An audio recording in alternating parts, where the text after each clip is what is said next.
svinīgs brīdis. Līdās būs baigais troksnis. Ieslēgsies jaunais sūknis un jaunā sistēma. Es ceru, ka nekāda troksni nebūs, kad viss būs plūstoši un klusiņām. 26. septembrī ar svinīgu vecā izvada darbības pārtraukšanu un pārslēgšanu uz jauno noslēdzās Eiropas Savienības kohēzijas fonda projekta Ūdens saimniecības attīstības Liepājā 3. kārta sadaļa, kas paredzēja jaunu attīrīto notekūdeņu izvadu izbūvi Baltijas jūrā.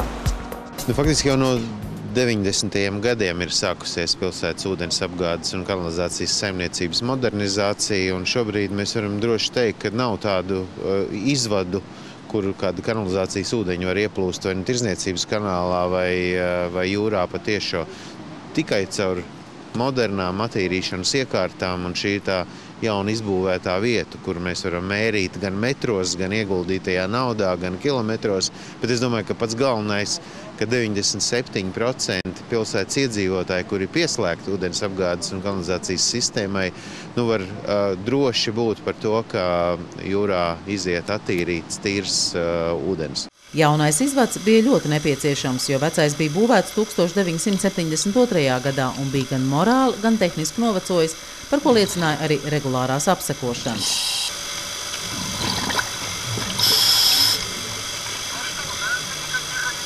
Jaunais attīrīto notekūdeņu izvads atrodas aptuveni 100 metrus uz dienvidiem no vecā, un par to šobrīd maz kas liecina, jo tas atrodas zem zemes krasta daļā un dziļi ūdenī, tranšejā ūdens daļā. Jūrā tas iestiepjas 1,3 km garumā, un vienmērīgi tiek izklīdēti attīrītie ūdeņi. Un man ir liels prieks, ka mēs šos darbus esam paveikuši. Darbi bija samērā specifiski, tādu darbu parasti ikdienā notiek. Mums ir prieks, ka mūsu celtnieku kompānijas BGS un UPB šos darbus paveic, varētu teikt, ka spīdoši. Jo, teiksim, arī viņiem tie darbi ikdienā pa jūru nenotiek. Ikdienā. Uz galda pirmie uzmetumi jau radās 2005. gadā. Tas jau ir rēķinot, jau 8 gadi. Un ir fantastiski, ja vienkārši no idejas, no problēmas nonāk līdz tādam brīdim kā šodien, kad viss ir kārtībā un ir gandarījums, ir prieks. Būvniecības darbus veica uzņēmuma akciju sabiedrības UPB un SIA BGS apvienība, kas spītējot laika apstākļiem un gūstot jaunu pieredzi paveica visus darbus augstā kvalitātē.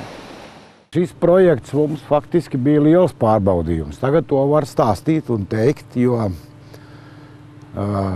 bija daudz nezināmu faktoru, kurus mēs ar savu līdzšinējo pieredzi nemācējām ievērtēt. Kā mums ļaus strādāt jūra, kāda būs grunts apstākļi, cik veiksmīgi būdara uz priekšu ies, bet, jāsaka, godam viss ir izdevies. Francijā ražotās 1000 mm caurules krastā montēja vairāk kā 100 metru garumā, tad ar pontonu palīdzību nogādāja vajadzīgajā vietā, nogremdēja un pievienoja. Lai arī pieredze zemūdens montāžas darbos bija, tik liela diametra un tāda apjoma darbi notika pirmo reizi. Bet veiktās pārbaudes apliecina, ka viss noticis veiksmīgi un darbs paveikts kvalitatīvi. Pirmo jaunā izvada posmu samontēja 2012. gada jūlijā, bet pēdējo sarežģīto posmu ar difūzeriem vien 2013. gada maijā. Tas var teikt, laikam viens no iespējīgākajiem projektiem mūsu firmas vēsturī. Ja? Pirmkārt, ļoti nopietni diametri, ļoti nopietni garumi un arī apstākļi arī ir diezgan iespējīgi. Protams, tas bija nopietnas pārbaudījis arī mūsu firmai, neskatoties uz visu pieredzi. Mēs esam veikuši jūras daļu. Praktiski tas ir apsekošana, tranšeju rakšana, cauruļvadu ieguldīšana un aizbēršana. Teiksim tā, tas ir 4 vārdos skan ļoti vienkārši, bet tas ir pietiekoši sarežģīts tehnoloģiskais process. Projekta kopējais finansējums bija 13,36 miljoni, no kuriem Eiropas Savienības kohēzijas fonda līdzfinansējums ir aptuveni 90%, jeb 12 miljoni latu. Liepājas pilsētas pašvaldības ieguldījums ir 1,38 miljonu latu, savukārt SIA Liepājas ūdens sedz PVN izmaksas par kopējo summu aptuveni 3 miljonu latu.